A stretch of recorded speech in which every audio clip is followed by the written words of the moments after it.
Today is going to be a quick and simple one. The first thing that we need to kind of discuss are the changes that are going to be occurring with Sunset and other things such as agent buffs, changes, adjustments, and the like, and potentially just kind of understanding a little bit of what the ELO rollback system is.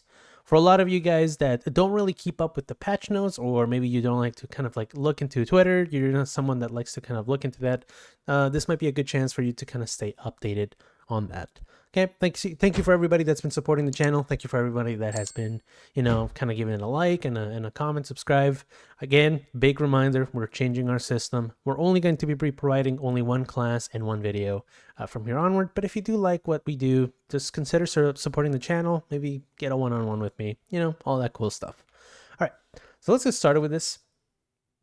The first thing we're going to be talking about is about the agents, what my predictions are. So you might have a little bit of a loose idea if you've seen the announcement, but I'm going to just try to give my justification as to what some of the changes might be. And then some things such as what the ELO rollback system might look like based on things that I've seen in the past, and other things such as the sunset changes. All right. So the first thing again to say, I'm taking in students. If I know I'm just shelling this a little too much, but if you're someone that's interested in my type of coaching, again, we always see some sort of change within like 3 weeks, maybe more, maybe less, but usually within 3 weeks we see something. So I would be excited to see any new students. So go ahead and give that a try. That out of the way, let's get started. Okay. So let's see what we need to look forward to. The way that we've seen a lot of devs across a lot of different live service games updating things is based on the performance of said, thing that they're looking at. And they're no exception. Riot is no exception in looking at the way that pro play and ranked really influences the way that you might see an agent perform and how they kind of tweak them. Okay, so for example, Phoenix didn't see a lot of change and it didn't see a lot of adjustments in the past, and over time he started getting some buffs because he was not seeing any play in both ranked and in pro play. Now you see him a little bit more in ranked, but you see that despite the fact that you see him a little bit more often and being a starter agent, he's still getting a potential change, and that is due to probably his lack of involvement in pro play. I do believe that he's going to maybe get a small buff. I don't think it's going to really revolve around his ult. I think his ult is already pretty good, but I think it's also not going to be according to his flashes. I think it's not going to touch any of that. I think it might have to do with the way that his wall works. I think he might get an extra charge just because he doesn't feel impactful enough on the entry. So when it comes to him, I expect maybe either a wall or you might see a stim change when you are seeing his ult at the very least. But that one to me doesn't seem very possible. Okay. I've also seen some people that are kind of thinking about the way that his molly works, but for now, we're just going to leave it at that. I do think that his changes are going to be very minimal, but his adjustment towards the wall is where a lot of the things might lead. The other potential buff that I think that might happen is Sage.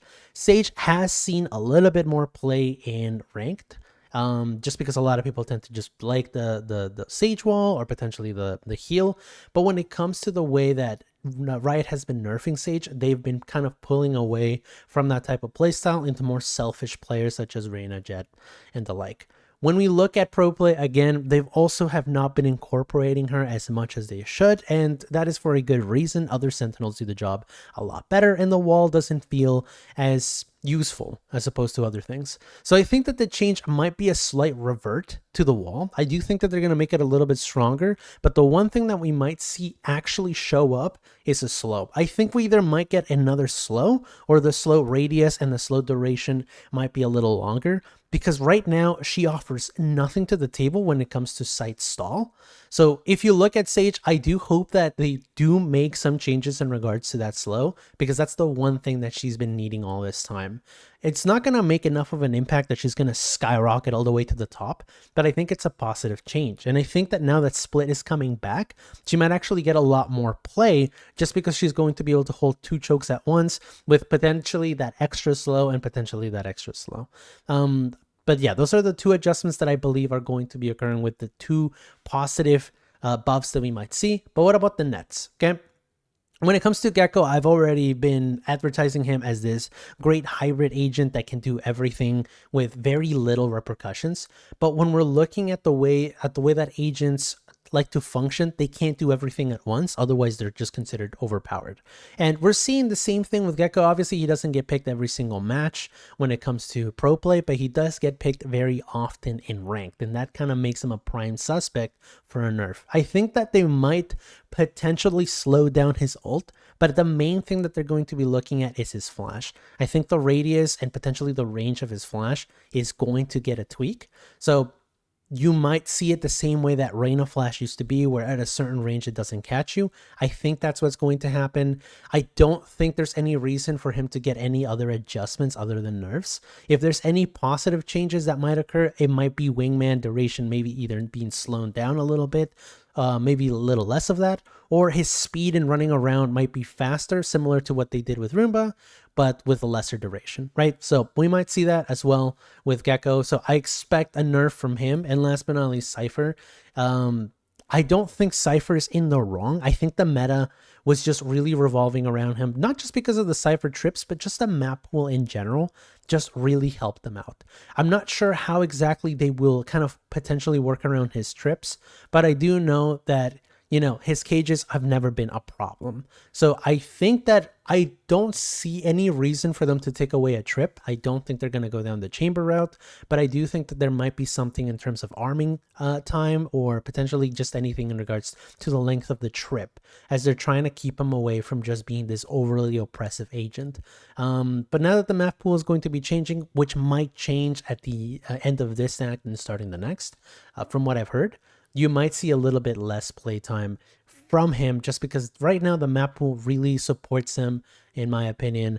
And with the current changes that Sunset is going to be having, he's going to feel a little bit less oppressive. I don't think the changes that are going to be happening with him are going to be too rough. And if they are, I think they're in the wrong. So just keep that in mind. He has a huge amount of play. I think he's just as good as KJ, and Deadlock trying to be introduced more into play, and Vice being introduced more into play. Having him to be being one of the strongest pillars in the Sentinel field, I don't think is ideal. So you might see some changes, but I don't think he's going to be uber weak like he used to be in the past. Okay. So with that out of the way, let's actually move to the second part. This is the part that interested me the most. When we're looking at something like ELO rollback, we have to kind of go back to previous iterations of it in other games. I played Rainbow Six Siege a lot, and we had this change occur. Now, this is from like just a screenshot that I took in, but you're going to see that just when an ELO gets reverted, like for example, in our case in Siege, basically if you were playing and you were playing with a cheater, regardless of whether you won or you lost, you actually had an adjustment. And this is actually the bare minimum adjustment that I've ever seen. Most of the time you might see an adjustment of minus 30 all the way to minus like 100 to 200, simply because cheaters take a long time to get acknowledged. And once they fully get realized, you're going to see that the rollback might affect those players. If you're someone that came from a game like Siege and has something like this happen to you very often, right? I'm not sure if it's still in play. I'm not sure if it's like this before, but from what I've seen in the advertising from Mike here, okay, big shout out to him, it appears that it only affects players that lost, meaning that the winners still win. And even though whether it was a good win or a bad win, depending on what the cheater did, you're not going to get punished because you didn't really have control over the cheater. Whereas back then they did something like this. Now, of course, unless they address it and unless they kind of say that this is going to happen, I feel like we just have to be tentative on the whole. They might take away your elo. They also are introducing a better reporting system from what they've said in the past. So toxicity and other things will also kind of involve people getting hardware banned, and maybe those bans might also tie into the rollback system. So just keep an eye on this. But for now, for anybody that plays in really high ranks or plays in Smurf Hell, which is pretty much around like silver to plat, you might actually get a huge benefit from this. Okay. Other elos don't get touched as much, so I wouldn't really think too much about this one. But on the off chance that you do have a cheater and the cheater gets discovered later in the future, you might wake up one day, turn on Valorant, and you might see that you get a plus 20 in your game. So to me, that's a positive change. I think this is actually that's been needed in the past. I hope that they don't attribute it to something like throwers, as it is very easily abusable. So just keep that in mind, as it is actually something that we can pretty much work with all that much when it comes to cheaters. So I hope that it just stays on that front. But yeah, when it comes to this, I hope they don't take the Rainbow Six Siege route and they keep it strictly on just the losers getting their RR back. Okay, now let's talk about where all of this actually kind of comes into fruition, you know, like we're talking about Sunset. Sunset is remaining in the pool, so the fact that they're changing the map means that this is actually important, because all the other maps you might have to relearn a little bit. You know, Pearl hasn't been around in a while, and the same thing with Split. I think they just removed it and now it's coming back in. So those ones won't feel as big as this map change right here. So when it comes to Sunset, the biggest oppressive part of it was attackers taking B.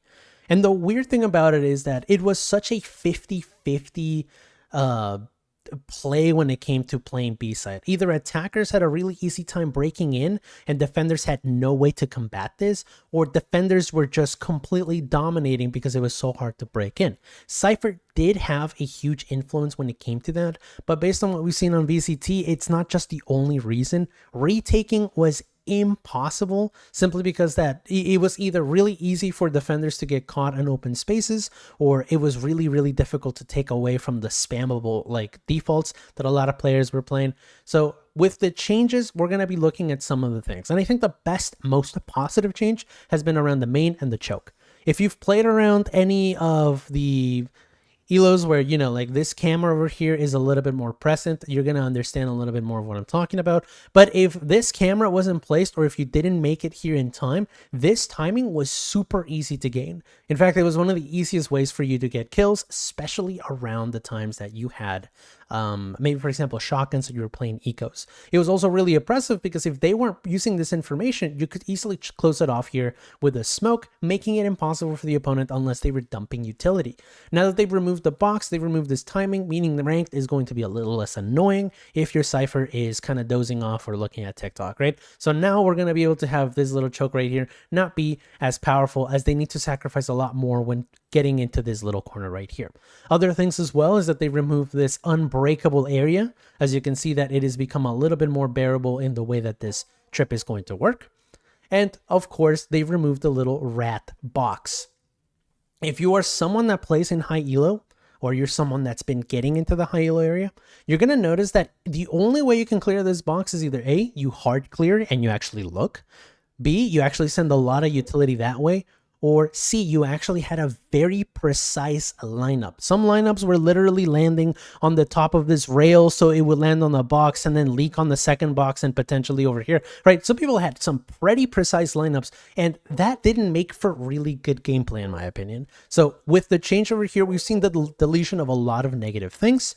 But the one thing that you might see potentially be annoying is now they've introduced the way that these boxes could work. So if as an attacker you ignore the B main space and you're not addressing it, they can create really easy crosses and just close up the choke. So as long as you're paying attention to the way that this cross is kind of working, you'll be fine. Make sure that you're kind of clearing those corners. But other than that, they've also removed this massive pillar, which we've addressed just now, which was one of the main reasons that retake was impossible. The spammable, no longer as difficult to work with. If you're someone like a Jet, maybe you can stand up there and up here. That might be really good for getting free kills, but there's really not much to kind of feed the imagination. I think that's overall the best change you will see in this potential in this change. Now onto the other ones. The other ones have a little bit more impact, in my opinion. So when it came to the site itself, I think defenders are at a loss. I do think that there's a positive overall. So the site changes are as follows. If you are someone that really enjoyed playing like B-side because you like playing Cypher, you understand that it was really easy to clear opponents based on the 3 points that we have right here. One of the easiest things that you could also do is, due to the fact that traps were really accessible, you only had to worry about these 3 points, which cleared most of the site. As you can see, attackers didn't have a lot of places to work with. And now that they've made that change, they actually have a lot more places to kind of like exist. They no longer have to worry about this corner over here. They can now exist on site and be able to clear a little more. This does come at the cost of retake. So because they've removed the spammable, they've now made it a lot easier to kind of create better plays. But for the time being, I do believe that the amount of corners that defenders have to clear has been increased. meaning that they basically made it into a more annoying site to retake, but at the very least, we're not in the spam meta. So I think that they didn't fully address the fact that defenders still had a lot to run with when it came to retaking. And I don't think that this fully addressed the change. I don't think that this is actually what they were trying to aim for.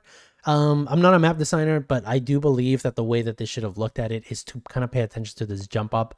I don't think that this was the right move, and I don't believe that creating this little divot right there was the call. They kind of made a similar move to what they kind of did on Lotus. I don't see it right now as a positive change, but maybe I'll eat my words in the future, because what's happening is when attackers managed to break in the previous iteration of the map, they pretty much just had sight for free. If the defenders had a hard time taking, right, well, now they're going to have a really hard time retaking because now they have to deal with the spammable.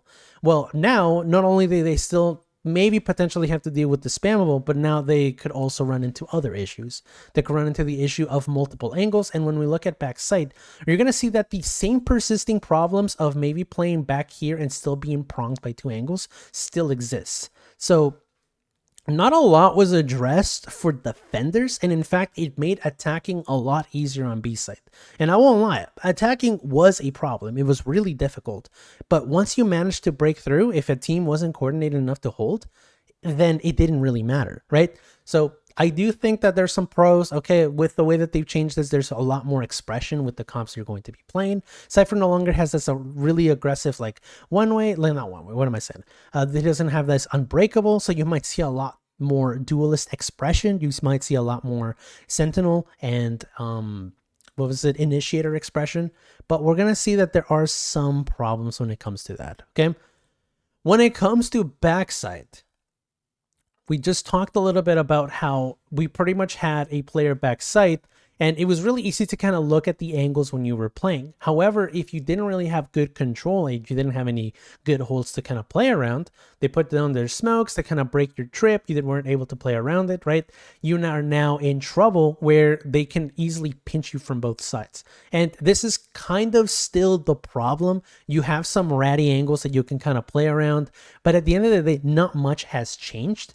They've essentially made it so if you have a recon dart or any sort of utility that clears backside, you are still in trouble. So there's really not much being addressed there. They have removed the do or die strategy where you essentially had to either stay or just, die as you're trying to defend, or just leave and play retake. But now, they've kind of made some changes in regards to how you actually can play that like retake. Again, it's mostly for that attacker side. You no longer have to deal with this potential like 50-50 that you have to hard clear, but now you have an extra angle that might be annoying to deal with. This extra angle might also be annoying to deal with, right? So there's some things that I see here that I don't think they really thought through. So defenders are still going to have a hard time retaking with the extra angles, and they're still not going to have as easier of a time. I still can't see what's going on back here, but I can't really expect much with the way that they're kind of making the map look. So defenders are still going to struggle. There might be some things like maybe making sure that you're breaking that the recon. But again, there's solo holding doesn't feel viable still. Not that it ever was a thing that you were looking for, but it's still kind of something to look at and address, as other holds on A side and mid are still something to look for. So I don't think they really kind of thought this through. They basically removed the one thing that made defenders strong and just kind of fed everything into the attackers, as they kind of saw that people were struggling to take B, and now defenders don't really have anything to work with on site. So site has been opened up. It doesn't change anything. If you're playing alone, you're still going to be pinched. Despite the fact that the site is opened up, there's still a lot of angles that attackers can take to kind of just remove that retake strategy. But at the end of the day, I mean, this might just be a net plus. I do think that there's some expression in terms of the way that maybe a team might play this.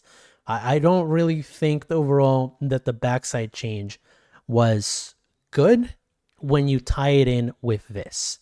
So just to keep that in mind, okay, just overall, I believe that this is a net buff for attackers on B. I believe that this is what they were going for. Because entering was hard and they wanted to remove the spam meta that was basically the main reason people were playing this. However, they didn't really think too hard about this, because now we need a lot more coordination to hold site, or a lot better mechanics, because you're going to be dealing with a lot more fights when you're playing for B. So again, take it with a grain of salt. Maybe some things might be changed along the way, but usually the screenshots don't lie. And in my opinion, you might have a lot more space, but if a team is coordinated, you're just going to be a sitting duck. Okay, so just keep that in mind when you're playing. Hopefully, I do eat my words, by the way. And I do see some other things happen with the agent buffs and nerfs. So for now, I don't really see a huge plus here. Last but not least, I don't really see mid as much of a change. I do see that they changed some of the geometry here. They might have done it so people can play up there in case they kind of want to get like maybe a height advantage. But the main change, the change that you saw here is this area right here. They've added a rat box. So now that you're playing something like maybe, for example, on ecos, mid is going to feel a lot more feasible. If you're a solo player and you're the one that likes to make plays, you can also make this work. And it also makes gaining space and keeping it a lot easier. Players will take this space and then they'll be out in the open for anyone pushing up from tiles. But now that's been changed. You can now stay here and hold this space indefinitely. So now you can deal with maybe lurking ciphers, which might be potentially a nerf for any lurkers, right? But this is an area to kind of clear now. So it might just be annoying. I don't really see this as a positive or a negative in either side. It's still a really good thing to kind of have as an option for both sides. But this mainly benefits the defenders to some degree. Okay, so what have we learned? We've learned that there's going to be some buffs and some nerfs, potentially some adjustments as well in one way or the other. And it's going to benefit the characters that we haven't seen in a while. So something like Sage or Phoenix, I do welcome these changes thoroughly. I do like Phoenix, but whenever your flash is no longer there, then or easily dodgeable or corners, any of that stuff, you can't do anything with it. Same thing with Sage, wasn't able to hold sites as efficiently. Gecko's too strong, might get a nerf, pretty much probably will get a huge nerf. And Cypher will probably get an adjustment of some way, shape, or form where he's not going to be as oppressive, but maybe time will tell. Maybe they'll revert some changes or adjustments on other areas. Okay. Elo rollback, hopefully it stays the way that it is being currently addressed, where it's just making sure that losers win, and that's fine. When it comes to sight, I do believe that the choke area was a positive, making it easier for attackers to look at B as a viable site to take. But when it comes to actually playing defense, you might not have as much fun. I hope that we get to see some really interesting setups now that Vice is currently in play. And I hope to talk more about this map and perhaps provide a map breakdown once it does occur. Maybe now that I'll actually get a chance to play it once it does happen. But based on the leaks, I'm just seeing that they wanted to make attacking a lot better and a lot more appealing.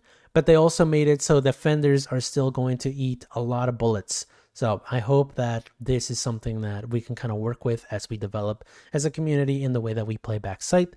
As we used to usually leave one player on B and one player maybe for example mid by newspaper, or maybe by example by the switch. But I hope that the way that we work with setups now that we have this mid change over here might make it so we're taking a lot more space. I doubt it though. I don't think that this is a really significant change or anything worth your time, but it's something that, is kind of cool. Okay, so with that out of the way, let's call it here. Thank you guys for watching. We're just going to start our question period. And for everyone at home, thank you so much. And I hope I see you soon. Goodbye.